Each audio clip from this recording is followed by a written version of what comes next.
تو اس کے بعد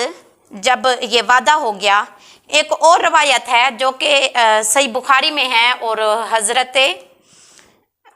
ابو ہریرہ رضی اللہ تعالیٰ عنہ بیان کرتے ہیں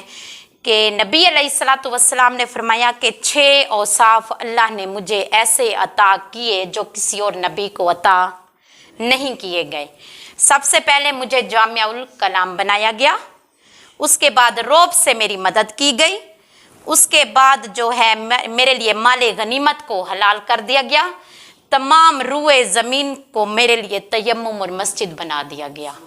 اور اس کے بعد جو ہے میں تمام مخلوق کے لیے رسول بن کر آیا ہوں، اور میرے بعد کوئی اور نبی یا رسول اس دنیا میں نہیں آئے گا۔ یہ وہ چیزیں اللہ نے آپ کو عطا کی، اس کے علاوہ کسی اور نبی کو یہ چیزیں عطا نہیں کی گئیں۔ اور ایک اور حضرت جابر کی روایت ملتی ہے جس میں نبی علیہ الصلوۃ والسلام نے ارشاد فرمایا کہ اگر عیسیٰ ابن مریم تمہارے درمیان زندہ ہوتے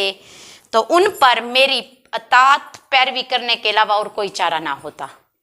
یعنی وہ بھی میری اطاعت اور پیروی کرتے۔ یہ اللہ نے وعدہ لیا اپنے نبیوں سے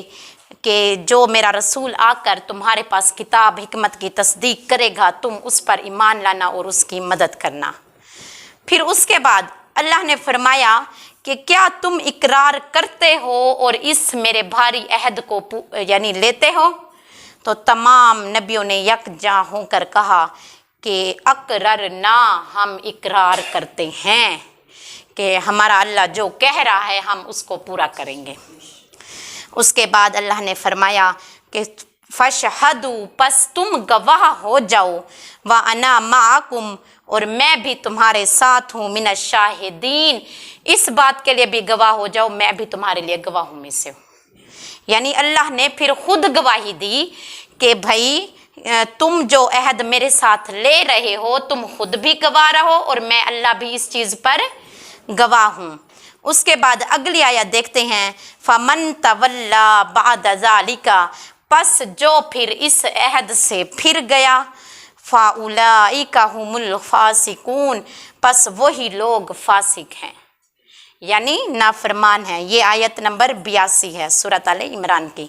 اس میں ہے کہ پس جو پھر اس عہد سے، وعدے سے، اللہ کے وعدے سے پھر گیا، یہی وہ لوگ ہیں جو فاسق ہیں۔ یہ آیت مدلل ہے کہ جو اوپر عہد لیا جا رہا ہے وہ تمام امتوں سے بھی لیا جا رہا ہے، کیونکہ نبی کے لیے یہ سوچنا بھی محال ہے کہ وہ اللہ کے وعدے سے پھرے گا۔ تو امتوں سے جو انہوں نے آ کر اپنی اپنی امتوں سے عہد لیے، تو ہو سکتا ہے کہ امتوں میں سے لوگ پھر جائیں، اور پھرے بھی تھے۔ یہود اور نصارہ کی مثال ہمارے سامنے ہے، انہوں نے آپ کے کمالات، آپ کے اوصاف کو بھی ماننے سے انکار کر دیا، حالانکہ اللہ نے واضح واضح تورات اور زبور میں آپ کے اوصاف، آپ کے کمالات جگہ جگہ بیان فرمائے، لیکن انہوں نے خود بھی پڑھ کر اس سے انکار کیا، لوگوں سے بھی چھپایا تاکہ وہ کہیں اس نبی کو زیادہ ماننے نہ لگ جائیں۔ اسی لیے تو وہی لوگ اللہ کہہ رہے ہیں فاسق ہیں، گناہ گار ہیں۔ فسق گناہ کو کہتے ہیں، فسق کی جمع فاسق، فاسقون آیا، یعنی وہ لوگ گناہ گار ہیں، میرے عذاب کے مستحق ہیں، میرے کیے ہوئے وعدے سے پھر جاتے ہیں۔ پھر اس کے بعد اللہ تعالیٰ نے جب دیکھا کہ وہ لوگ اس وعدے سے پھر رہے ہیں، اگلی آیت میں پھر اللہ نے ارشاد فرمایا، أَفَغَيْرَ دِينِ اللَّهِ، کیا اللہ کے دین کے علاوہ کوئی اور دین ہے؟ يَبْغُونَ وَلَهُ أَسْلَمَ مَنْ فِي السَّمَاوَاتِ وَالْأَرْضِ، جو کچھ بھی اس زمین اور آسمان میں سلامت ہے، طَوْعًا وَكَرْهًا وَإِلَيْهِ يُرْجَعُونَ، وہ خوشی سے ناخوشی سے صرف میری اطاعت کرتے ہیں اور تمام میری طرف لوٹائے جاؤ گے۔ اور یہ آیت نمبر 83 ہے سورۃ آل عمران کی۔ یہ بہت ہی خوبصورت آیت ہے۔ اللہ کہتا ہے کہ جو سمجھتے ہیں میرے دین کے علاوہ کوئی اور دین ہے، تو میں انہیں بتا دوں اس دنیا میں، زمین اور آسمان میں جتنی بھی چیزیں ہیں،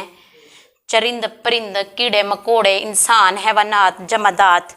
جو بھی چیزیں میں نے پیدا کی ہیں، وہ ساری